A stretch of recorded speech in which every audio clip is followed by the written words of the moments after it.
నమస్తే friends, welcome to స్ఫూర్తి news. స్ఫూర్తి లైవ్ కార్యక్రమం వీక్షిస్తున్న మీ అందరికీ కూడా ధన్యవాదాలు తెలియజేసి ఈనాటి ప్రధాన పత్రికల్లోని వార్తా విశేషాలు ఒకసారి మనం చూద్దాం మిత్రులారా.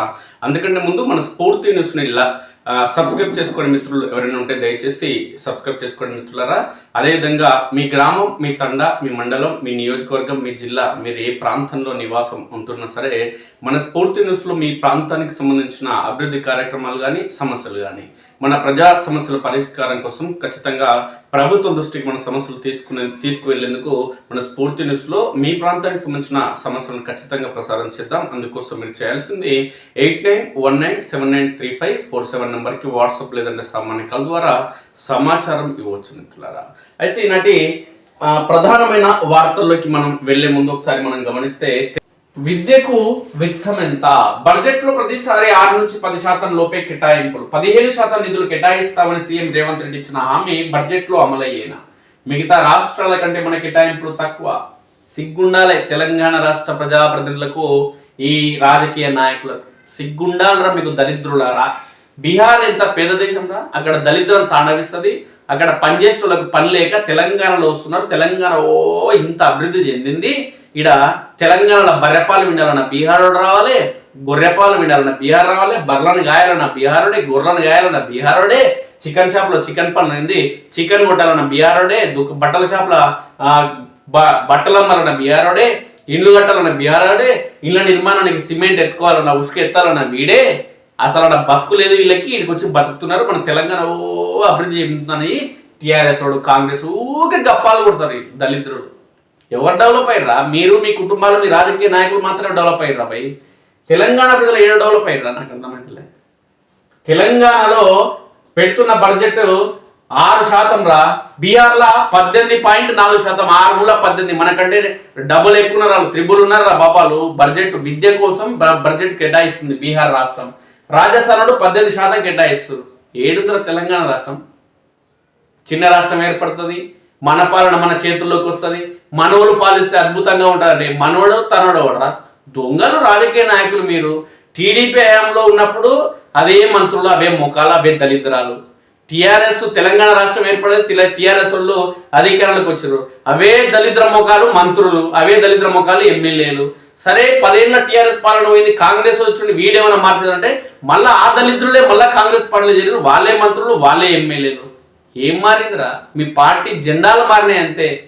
ఒక పార్టీ అధికారాన్ని కోల్పోయి ఇంకో పార్టీ వస్తుంది, కానీ మీరే మంత్రులు, మీరే ఎమ్మెల్యేలు. దళిద్రం ఏం పోయింది తెలంగాణ రాష్ట్రంలో? బీహార్ కంటే దళిద్రం అరా? బీహార్ కంటే 2 పాలు తక్కువ ఉంది తెలంగాణ రాష్ట్రంలో విద్యా వ్యవస్థ ఖర్చు చేస్తున్న డబ్బులు. మరి బీహార్ కంటే మీకు ఏమున్నారు? మీరు బీహార్తో పోల్చుకోవడానికి అసలు మీకు అర్హత లేదు. విద్యకు విత్తం ఎంత? బడ్జెట్లో ప్రతిసారి 6 నుంచి 10 లోపే కేటాయింపులు, 15% నిధులు కేటాయిస్తామని సీఎం రేవంత్ రెడ్డి ఇచ్చిన మాట బడ్జెట్లో ఈసారి అమలు అయ్యేదినా? మిగతా రాష్ట్రాల కంటే మన కేటాయింపులు తక్కువే. బీహార్లో 18.4%, రాజస్థాన్లో 18% కేటాయింపులు. ఉమ్మడి రాష్ట్రంలోని కాదు, స్వరాష్ట్రంలోనూ విద్యకు బడ్జెట్లో కేటాయింపులు ప్రతి ఏటా అరకొరగానే ఉంటున్నాయి. విద్య కేటాయింపుల విషయంలో నేతల మాటలు ఘనం, చేతలు శూన్యమన్నట్లుగా ఉన్నాయి. స్వయంగా ముఖ్యమంత్రి రేవంత్ రెడ్డి అసెంబ్లీ ఎన్నికల సమయంలో విద్యకు బడ్జెట్లో 15% నిధులు కేటాయిస్తామని హామీ ఇచ్చారు. అయితే అధికారంలోకి వచ్చిన Congress party vote on account budget ను కలుపుకుంటే మొత్తం 3 సార్లు వార్షిక బడ్జెట్ ను ప్రవేశపెట్టగా ఈ నెలలో 4వసారి బడ్జెట్ ప్రవేశపెట్టబోతుంది. గత 3 బడ్జెట్లలో విద్యకు కేటాయింపులు కేవలం 8% లోపే. మీరు కేటాయించే బడ్జెటే గింతుంటే ఆ బడ్జెట్ ఎంత ఖర్చు పెడతారో మాకు తెలియదా? చెప్పు. బీసీలకు ఎంత మీరు నిర్ణయిస్తారు బడ్జెట్ని, దాన్ని ఎంత ఖర్చు పెడతారు? ఎస్సీలకు ఎంత బడ్జెట్ పెడతారు, దాన్ని ఎంత ఖర్చు పెడతారు మాకు తెలియదా? దొంగ మాటలు. అగ్రకులాల తొత్తులు, అగ్రవర్ణాల తొత్తులు, అగ్రవర్ణాల పార్టీలు కాబట్టి బహుజన వర్గాలకు మీ వల్ల మేలు ఎన్నటికీ జరగదు రాపై. కనీసం 10% నిధులను కూడా విద్యకు ఇప్పటి వరకు కేటాయించలేదు. ప్రభుత్వం బడ్జెట్ సమావేశాలు నెల 16వ తేదీ నుంచి నిర్వహించనున్న నేపథ్యంలో ఈసారైన విద్యకు 15% నుంచి 20% బడ్జెట్ కేటాయిస్తారా లేదా అని విద్యార్థి సంఘాలు, ఉపాధ్యాయ సంఘాలు నేతలు ప్రశ్నిస్తున్నారు. విద్యపై పెట్టుబడి పెట్టని ప్రభుత్వాలు. విద్య అనేది సింహపు పాల వంటిది, వాటిని తాగిన వారు గర్జించకుండా ఉండలేరు. విద్య భవిష్యత్తుకు బీమా వంటిదని రాష్ట్ర డిప్యూటీ సీఎం బట్టి విక్రమార్క 2025-26 వార్షిక బడ్జెట్ ప్రసంగంలో చేసిన వ్యాఖ్యలు. పాపం ఎన్నో చదువుకున్న చోట మాటలు పట్టుకొని ఆ బుక్కులు పట్టుకుని రాసుకొని వచ్చి మాట్లాడతారు. కానీ ఆ మాటకు తగ్గట్టు వీళ్ళ విధానాలు ఉంటాయా? ఉండవు. విద్యకు పెట్టే కేటాయింపులు పెట్టుబడిగా చూడాలి కానీ ఖర్చుగా చూడొద్దని రాష్ట్ర ప్రభుత్వం పలు వేదికలపై పదే పదే గప్పాలు కొట్టింది. కానీ వాస్తవ పరిస్థితికి విరుద్ధంగా ఉంది. విద్యపై పెట్టుబడి పెట్టేందుకు ఉమ్మడి రాష్ట్రం నుంచి ఆయా ప్రభుత్వాలు సుముఖత చూపించడం లేదు. ఎందుకు చూపించడం లేదంటే వీళ్ళు పిల్లలు చదువుకుంటే మమ్మల్ని ప్రశ్నిస్తారు. మమ్మల్ని ప్రశ్నించి మళ్ళీ అభివృద్ధి ఎందుకు చేస్తలేరు అంటారు. అభివృద్ధి ఎందుకు చేస్తలేరు, డెవలప్మెంట్ చేయకుండా ఎట్లా అని వీళ్ళు ప్రశ్నిస్తారు. కాబట్టి వీళ్ళు ప్రశ్నించకుండా ఉండాలంటే అందుకే కేసీఆర్ బర్రెలనిస్తా, గొర్రెలనిస్తా, పందులనిస్తా, చేపలనిస్తా, గుర్రాలనిస్తా, గాడిదలనిస్తా, కాసుకొని బతుకురియా మీరు, నేను రాజకీయం చేస్తాను, నేను ముఖ్యమంత్రి అయినా తర్వాత నా కొడుకు అవుతాడు, నా బిడ్డ అవుతుంది, మీరు ఓట్లేసే యంత్రాలు మాత్రమే అని చెప్పిన ఆయన. ఇక ఏటా బడ్జెట్ లో విద్యా కేటాయింపులు నామమాత్రంగా కేటాయిస్తున్నారు. అన్ని శాఖల్లోకి వెళ్ళి అత్యంత కీలకమైన విద్యాశాఖకు గత 2025-26 బడ్జెట్లు మొత్తం 3,04,965 కోట్లు కాగా అందులో విద్యాశాఖకు 23,108 అంటే 7.57% కోట్లు మాత్రమే కేటాయించింది. అదే 2024-25 మొత్తం బడ్జెట్ 2,91,159 కోట్లు కాగా అందులో విద్య కేటాయించింది 21,292 అంటే 7.31% మాత్రమే కోట్లు కేటాయించింది. ఇక 2024-25 అంటే 25 కంటే 2025-26 బడ్జెట్ లో 0.26% అంటే 1,116 కోట్ల శాతం విద్యకు అధికంగా నిధులు కేటాయించింది. ఈ కేటాయించి మమా అనిపించారు. అయితే కాంగ్రెస్ మేనిఫెస్టోలో విద్యకు 15% నిధులు కేటాయిస్తామని ఎన్నికల్లో హామీ ఇచ్చారు. తీరా బడ్జెట్ లో కేవలం 7.57% నిధులు మాత్రమే కేటాయించడం జరిగింది. హామీ మస్తు ఇచ్చిన రేవంత్ రెడ్డి, ఎందుకే గెలవాలి, ముఖ్యమంత్రి పదవి కావాలని. మహిళలకు యువతులకు 2,500 అన్నాడు, స్కూటీలు అన్నాడు, పెళ్లి చేసుకునే వాళ్ళకు ₹1,00,000 పాటు తులం బంగారం అన్నాడు. ఇచ్చిందా? అయ్యి మాటలు. రేవంత్ రెడ్డి ముఖ్యమంత్రి కాకముందుకే చెప్పిండు అప్ప అనేక సార్లు. జనం మోసపోవాలని నిర్ణయించుకున్నారు.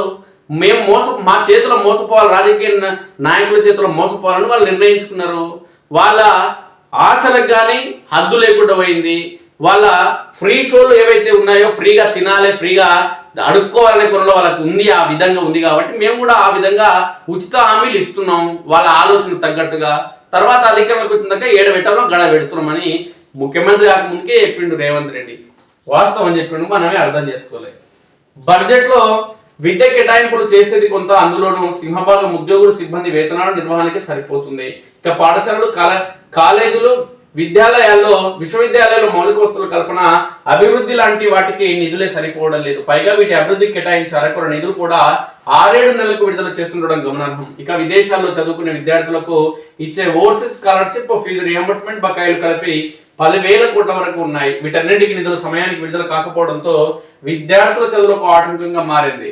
గత బడ్జెట్ లో సెకండరీ ఎడ్యుకేషన్ కు 16,298 కోట్లు, ఉన్నత విద్యకు 3,009 కోట్లు ఎస్టాబ్లిష్మెంట్ కే వెళ్ళింది. స్కీమ్స్ కు తీసుకుంటే ఉన్నత విద్యకు 635 కోట్లు కాగా సెకండరీ విద్యకు 3,166 కోట్లు స్కీమ్స్ కోసం కేటాయించారు. ఈ బడ్జెట్ లోని ఈ తరహాలోనే అరకొరగా కేటాయిస్తే బడ్జెట్ లో విద్యా వసతులు గాలి కొదిలేసినట్లే. మరోవైపు బడుల్లో మధ్యాహ్న భోజన పథకం వికటిస్తున్న ఘటనలు వెలుగు చూస్తున్నాయి. విద్యాశాఖ పరిధిలోని 24,997 ప్రభుత్వ స్కూళ్లలో 18.56 లక్షల మంది విద్యార్థులు చదువుతుండగా వీరికి కేటాయింపులు ఏం సరిపోతాయా అన్న ప్రశ్నలు ఉత్పన్నమవుతున్నాయి. మరోవైపు ఈసారి సర్కార్ బడుల్లో సీఎం బ్రేక్ఫాస్ట్ స్కీమ్ను ఫ్రీ ప్రైమరీ విద్య అమలు చేయనున్నారు. విద్యార్థులకు వెల్కమ్ కిట్స్ ఇవ్వనున్నారు. తెలంగాణ పబ్లిక్ స్కూల్లో కేటాయింపులు ఏ విధంగా ఉంటాయో చూడాల్సి ఉంది. క్రమంలో గతేడాది బడ్జెట్ కంటే అదనంగా కేటాయింపులు జరపాలని ప్రభుత్వానికి అధికారులు ఇప్పటికే ప్రతిపాదనలు పంపారైతే కేటాయింపులు కంటి తుడుపు చర్యగా కాకుండా 15-20% ఉండాలని విద్యావేత్తల అభిప్రాయం వ్యక్తం చేస్తున్నారు. లేకుంటే విద్యా ప్రమాణాలు పడిపోయే ప్రమాదం ఉంది. విద్యా కమిషన్ కూడా కనీసం 18% నిధులు కేటాయించాలని ప్రభుత్వానికి ఇటీవల సిఫార్సు చేసింది. పక్క రాష్ట్రాల్లో అధిక ప్రాధాన్యత, మనకంటే కూడా చిన్న రాష్ట్రాలు, పక్క రాష్ట్రాలు విద్యకు బడ్జెట్ లో అధిక కేటాయింపులు ప్రాధాన్యత ఇస్తుండడం గమనార్హం. ఆయా రాష్ట్రాల నుంచి మనం ఎంతో నేర్చుకోవాల్సి ఉంటుంది. ఆఖరికి బీహార్ లోను మనకన్నా 2 రెట్లు అధికంగా నిధులు కేటాయిస్తున్నారు. బడ్జెట్ లో కేటాయింపులు ఎంత పెంచితే అంత మేర నాణ్యమైన విద్యార్థులకు అందుతుంది. అప్పుడే కానీ ప్రైవేట్ తో ధీటుగా పోటీ పడలేము. 2024-25 బడ్జెట్ లో బీహార్ ప్రభుత్వం 18.4% కేటాయించగా రాజస్థాన్ 18%, మధ్యప్రదేశ్ 16%, కేరళ 14.8%, తమిళనాడు 13.4%, ఉత్తరప్రదేశ్ 13%, కర్ణాటక 12.9%, ఆంధ్రప్రదేశ్లో 12% నిధులు కేటాయించారు. కానీ మన దగ్గర చూస్తే స్వరాష్ట్రం ఏర్పడిన తొలి ఏడాదిలో మాత్రం 10.89% నిధులను కేటాయించగా మళ్ళీ ఇంతవరకు 7% కేటాయింపులు దాటలేదు.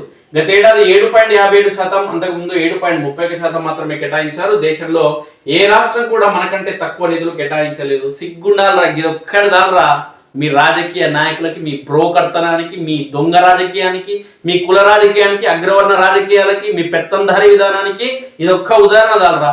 ఈ దేశంలో అత్యధికంగా విద్యా విధానాన్ని నాశనం చేస్తుంది తెలంగాణ రాష్ట్రంలోనే. అత్యల్ప బడ్జెట్ కేటాయిస్తుంది తెలంగాణ రాష్ట్రంలో. ఇంతకంటే సిగ్గులేని రాజకీయం ఇంకేముంటుందా మీ దగ్గర దద్దమ్మలారా? ఈ హామీలు అమలయ్యేనా? కాంగ్రెస్ తమ ఎన్నికల మేనిఫెస్టోలో యూత్ డిక్లరేషన్ లో భాగంగా నిరుద్యోగ వృత్తి, విద్యార్థులకు 5 లక్షల విద్యా కార్డు, విద్యార్థులకు స్కూటీలు, యావత్ యూత్ కమిషన్ ను అమలు చేస్తామని యువతకు కాంగ్రెస్ పార్టీ నాడు ఎన్నికల్లో హామీ ఇచ్చింది. కానీ గత 2 బడ్జెట్లో ఈ హామీల ప్రస్తావన లేకుండా బడ్జెట్ ప్రవేశపెట్టారు. ఈసారైనా అమలు చేస్తారో లేదో చూడాల్సి ఉంటుంది. కొత్త ఉద్యోగ నోటిఫికేషన్ల గురించి, జాబ్ క్యాలెండర్ అమలుపై ఆశగా ఎదురు చూసిన అభ్యర్థులకి పూర్తి స్థాయిలో స్పష్టత ఇస్తే బాగుంటుందనే అభిప్రాయాలు వ్యక్తమవుతున్నాయి. ప్రైవేట్ స్కూల్లో ఫీజు నియంత్రణకు గాను ప్రత్యేక చట్టం రూపకల్పన గురించి ప్రభుత్వం బడ్జెట్ లో ప్రకటన చేస్తుందా లేదా చూడాల్సి ఉంటుంది. దీనికి తోడు విద్యా కమిషన్ సిఫార్సులు, తెలంగాణ ఎడ్యుకేషన్ పాలసీ అమలు గురించి స్పష్టత ఇవ్వాల్సి ఉంటుంది. 15 నుంచి 18% కేటాయించాలి. కాంగ్రెస్ పార్టీ మేనిఫెస్టోలో ప్రకటించినట్టు 15% లేదంటే విద్యా కమిషన్ తన నివేదికలో పేర్కొన్నట్టు 18% నిధులైన విద్య కేటాయించాలి. Telangana public schools, young India, integrated స్కూళ్ళు, పాఠశాలలో అల్పాహారం ఇస్తామని ఏదైతే అంటుందో వాటికి అనుగుణంగా నిధులు బడ్జెట్ లో కేటాయించాలి. బడ్జెట్ లో విద్యకు నిధులను తగ్గిస్తూ వస్తే కాంగ్రెస్ కాస్త పెంచుతూ వచ్చింది. కానీ అవి కూడా సరిపోవు. కనీసం 15% నిధులు ఇవ్వాలంటూ రాష్ట్ర అధ్యక్షుడు అన్నాడు. సిగ్గుండాలి నీకు. కేసీఆర్ 10% ఎక్కువ ఇచ్చిండ్రా బాబు. మొదటిసారి తెలంగాణ రాష్ట్రం ఏర్పడ్డప్పుడు 10% కంటే ఎక్కువ ఇచ్చిండు. వీళ్ళు 7% ఇస్తున్నాడు. కాంగ్రెస్ అయినా పెంచిండ. ఇంటికి సిగ్గే లేదు. ఇంటికి ఓడు పనికి మళ్ళీ దత్తాం. విద్య కనీసం 15% కేటాయించాలి. కాంగ్రెస్ ఎన్నికల మేనిఫెస్టోలో పెట్టినట్లుగా 15% నిధులు విద్య కేటాయించాలి. మరి ముఖ్యంగా విద్యకు పెట్టే పైసలను ఖర్చుగా ప్రభుత్వం చూడకూడదు. అది విద్యార్థుల రాష్ట్ర భవిష్యత్తుకు పెట్టుబడిగా చూడాలి. సీఎం వద్దనే విద్యాశాఖ కూడా ఉండడంతో కనీసం 15% తగ్గకుండా ఈసారి విద్య కేటాయింపులు జరిపితే ప్రభుత్వ విద్యా సంస్థలు మెరుగుపడతాయంటూ ఇంకొక ఆయన పేర్కొన్నాడు. ఇక 2014-15లో విద్య కేటాయించిన కేటాయింపులు ఎన్ని అంటే 10,963. శాతం పరంగా చూసుకుంటే 18.89%. 2015-16లో 11,216 కోట్లు. ఇక 9.69%. ఇక 2016-17లో 10,735 కోట్లు అంటే 8.23%. 2017-18లో 12,709 అంటే 8.49%.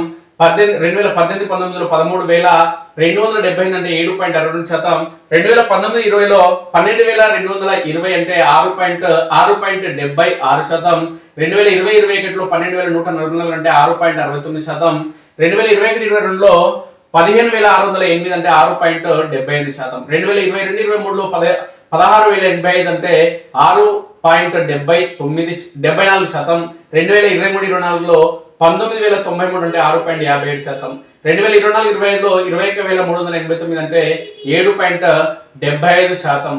2024-25లో 21,292 అంటే 7.31%. 2025-26 సంబంధించి 23,108 అంటే 7.57%. మరి 10%, 9%, 8% కేటాయించిన కేసీఆర్ ఎక్కడ, మీరెక్కడరా దళితులారా? మరి పెంచుకుంటూ పోయిన కాంగ్రెస్. సిగ్గుండాలి ఏంటి చెప్పడం కదా. ఈడు విద్యా నాయకుడు ఓడు పనికి మళ్ళీ దదం ఎవడేడు కటకం రమేష్ అంట టిఆర్టిఎస్ రాష్ట్ర అధ్యక్షుడు. సిగ్గుండాలరా నీకు. ఒక విద్యా వ్యవస్థలో కొనసాగుతున్నావు, అవగాహన ఉన్న వ్యక్తివి.